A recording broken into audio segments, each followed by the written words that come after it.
What the hell, nigga? What is that? Whew. Okay. What's up to all the viewers out there? It is bokangsesele yet again with another video. Today I'm actually at the boy's place. You wanna come to your intro, bruh? Nah. It's your boy! It's your boy! He actually wants me to go drag him out of his chair to go do this.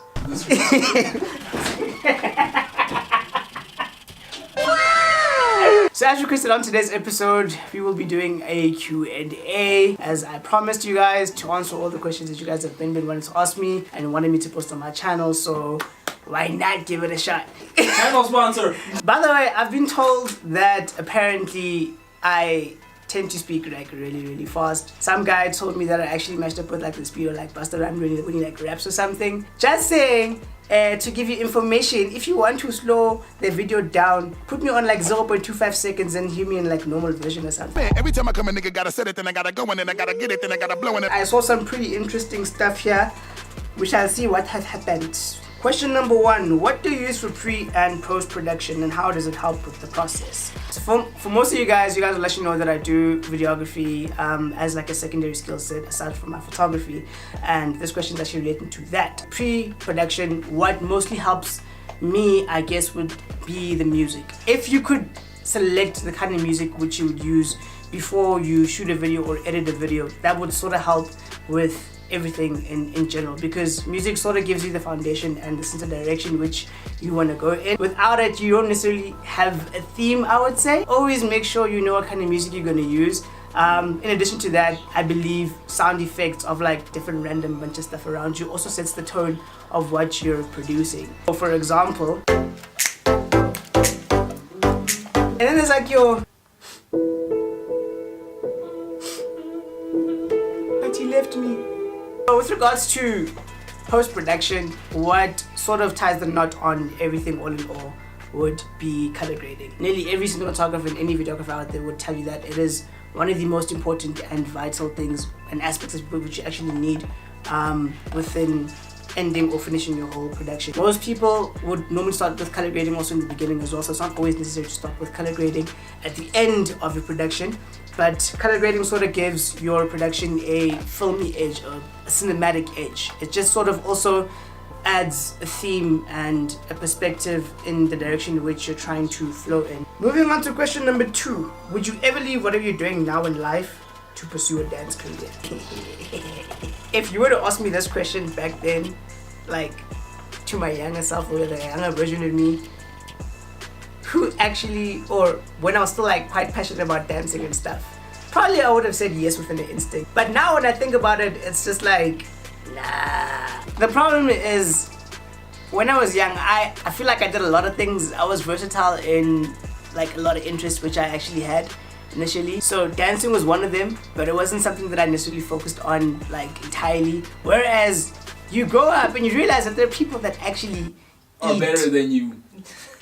But as I was saying, is that you actually I swear I want to throw this tablet to this guy who's sitting behind the camera right now. Okay, so as I was saying, you may forget my line. So as I was saying, is that you realize that the people that are out there that actually dedicate themselves to like dancing, so Chinese. they would eat, like pray, like live dance. These guys practice day in, day out, like blood, sweat and tears just to get to some professional level, and that's basically what they're gonna live off. So I don't think I dedicated myself as much as they did, even though dancing was something which I really enjoyed doing, as something which I was good in doing and stuff, and people were just like, why did you stop, bruh? And I'm like, you know what, I'm getting too old for this. And yeah, but I guess I sort of live my best days in dancing, so I would say that I'm satisfied. Question number 3, what's your problem? What's your problem? What's your problem? I don't think I have a problem. People out here in this city wanna pay us creators $100 to create content that looks like Drake's videos. It's $100 to create effects, special things, and you're out just trying to pay us $100. Now I'm mad.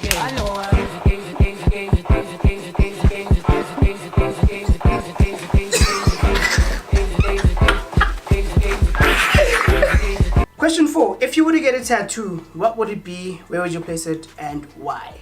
Okay, so personally, I am not a fan of tattoos, so I wouldn't get a tattoo for my body. But answering the question, I guess I'll get something along the lines of something that looks like a birthmark. I guess something that looks like you were initially born with. Because I mean, why would you want to put something that never, like, you were never born with? Not to attack any like people that love tattoos there, just saying. But like, honestly, I just don't understand. I'll probably get something like a power button of like, I don't know, power button.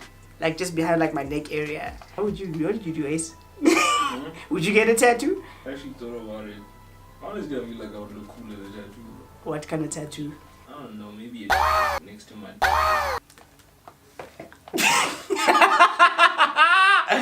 Woo! Okay. Just to be like, this is where it sleeps. Yeah. Woo! I wouldn't want to be out here having like names or dates or any kind of artwork on my body. Ooh, Roman numbers. Yeah, that would be fire. Cause like, think about it though. Like, one day you're walking out here with a date on like your arm there, and you're really old, and then like your child comes to you or other kids from other people's children. Wait a minute. Wait a minute. Wait. First of all, you're not gonna speed past that like you didn't just say what you just said. Or other kids from other people's children. Other kids from other people's children.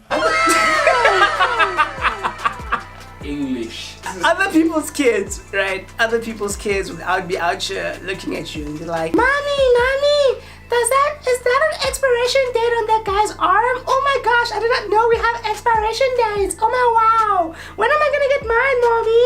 Like, I don't know, man. Like, I find it funny. Imagine growing up old and having a tattoo and then your skin like just becomes saggy and all wrinkled, and it's just like, it just isn't nice. I wouldn't necessarily say it has a meaning, so I can't really answer why, but yeah. Question number 5. Oh yeah, yep, I know someone's gonna react to this. Why are you a Golden State Warriors fan? Right. No, listen, to be frankly honest with you. Bandwagon. I'll be honest with you guys. Before the Golden State Warriors fan, I was actually an Oklahoma City Thunder fan. Simply because my favorite athlete, Westbrook, was there. Yeah, this whole time. Westbrook is not a state warrior. That's the thing. I wasn't initially a Golden State Warriors fan, and I wouldn't say I'm a fan. I would sort of say I'm just a Golden State supporter. Like, I just support them simply because, let me tell you, here's what happened. The first night that the Warriors faced the Cavaliers in the first championship, before they became known, everybody was just like deriding or whatever Ace says it is. This is what happened. That night of the finals, or those few nights of the finals, I was actually up watching. And thing is, for me that night, I was like, I'm on team whoever's not LeBron. Not to hate on the king, no, like, he the king. Like, I'm not hating at all. It's just that I was that guy, I'm like, you know what, I just love a good underdog story. I would like to see someone beat LeBron. And hence, therefore, that night, or those few nights when I saw Golden State won, I was like, oh wow, this team. Therefore, I'm a Golden State supporter, even though I still love the Oklahoma City Thunder, even though it won't be the team that it was back then. So, yeah. Keep riding 101. Question number 6. Xbox or PS? You playing with me? Nintendo. Xbox or PS?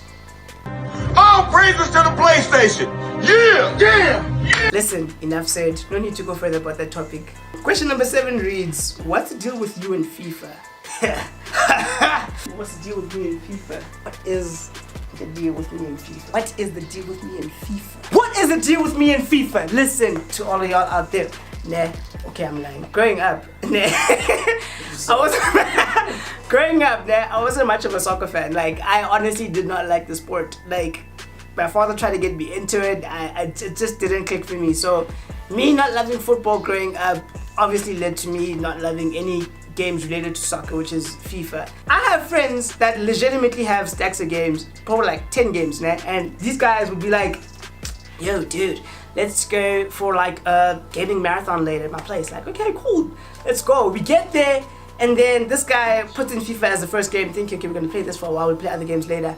No! From 8 o'clock in the morning till 10 in the evening, it's been the same game all the way. There are guys who legitimately own like FIFA 13, FIFA 14, FIFA 15, and I'm like, what's the purpose? Let this be a notice and just play other games.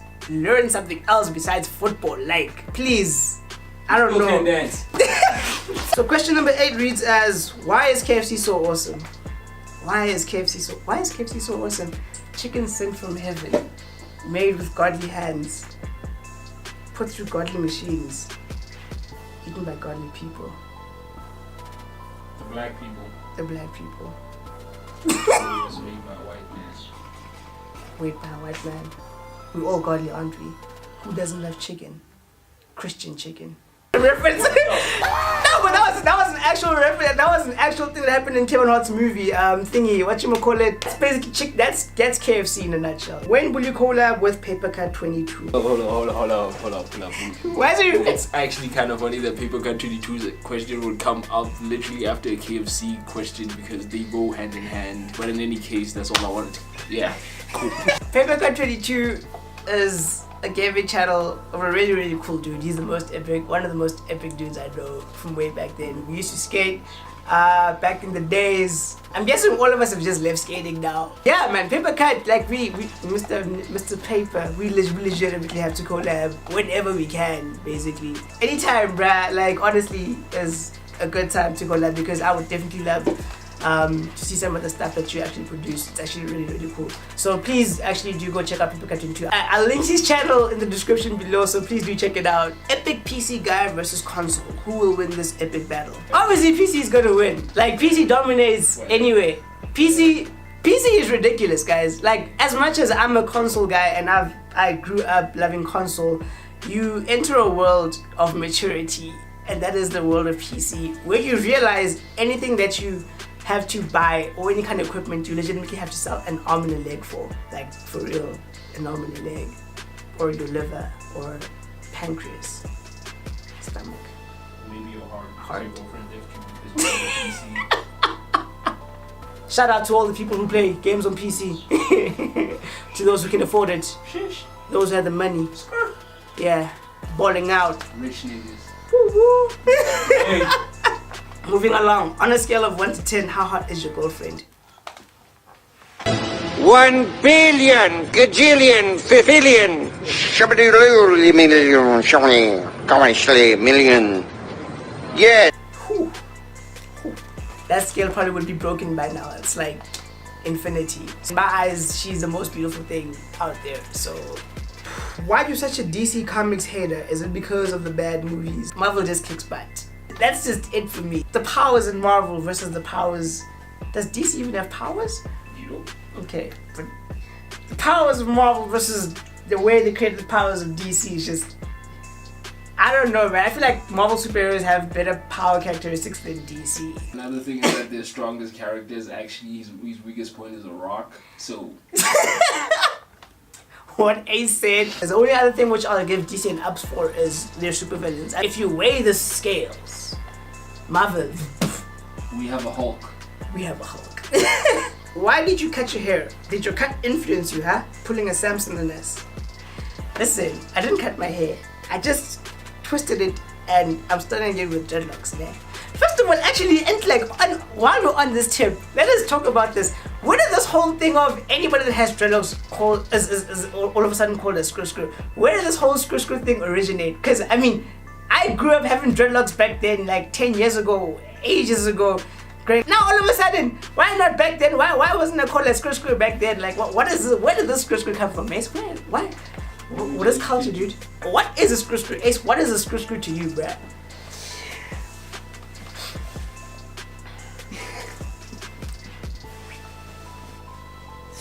First of all, Skrr Skrr Kid is basically what people used to call a maniga back in the day. Hip hop culture has been evolving ever since, I don't know who, maybe when Tupac died or whatever. Ever since then, you know, people have been sagging their pants, people have been doing whatever is related to like hip hop culture, and then obviously in South Africa, people never understood that. You were either part of like a Kwaito background or, you know, then you get your gospel people or whatever.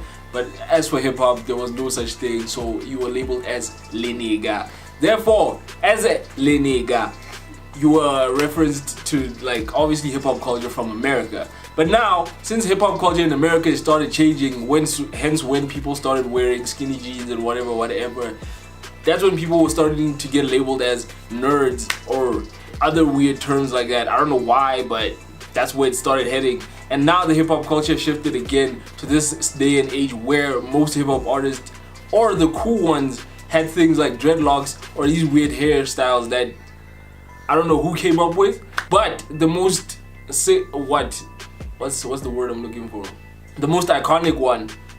Yeah, the most iconic hairstyle back then at that time was the dreadlock. Not the dreadlock as in like long flowing. It was basically something like this so that people had that thing for their party thing, kind of like Waka Flocka had or has. I don't know. I don't keep up.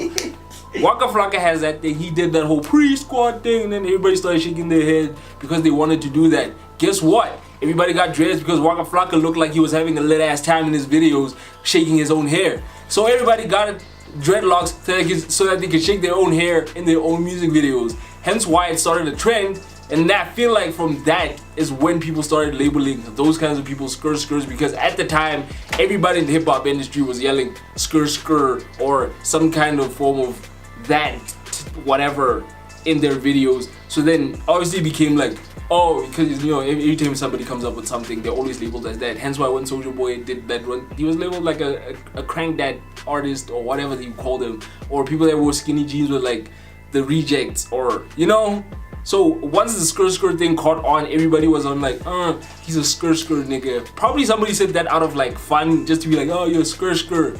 But then black people, because they like, oh yeah, we want to be hip too, I'm gonna start saying the word lit, and yeah, fam, and oh, I'm a Skrr Skrr too. You know why? Because I like hip hop and look at my hair.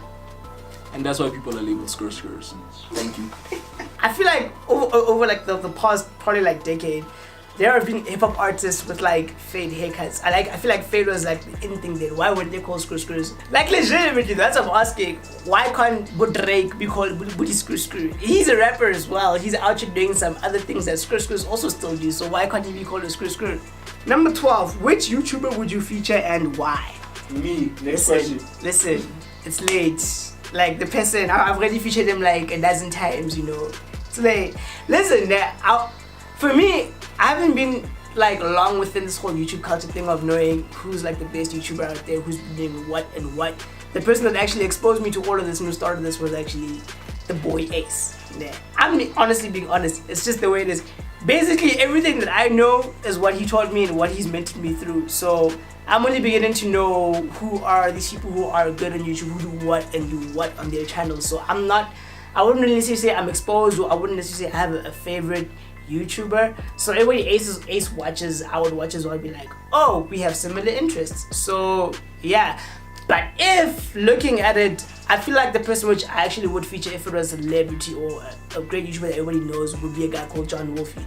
John Wolfie actually makes some really great horror game series on his channel, which is actually pretty cool. So if it were to be the one guy I'd actually feature, simply because I love horror, yeah. Woo! But anyways, thank you for watching. For more epic journeys and more epic adventures with some of the stuff which are upcoming soon, please do subscribe below and click on the notification bell to make sure you get that ring when something comes up. So yeah, peace and love.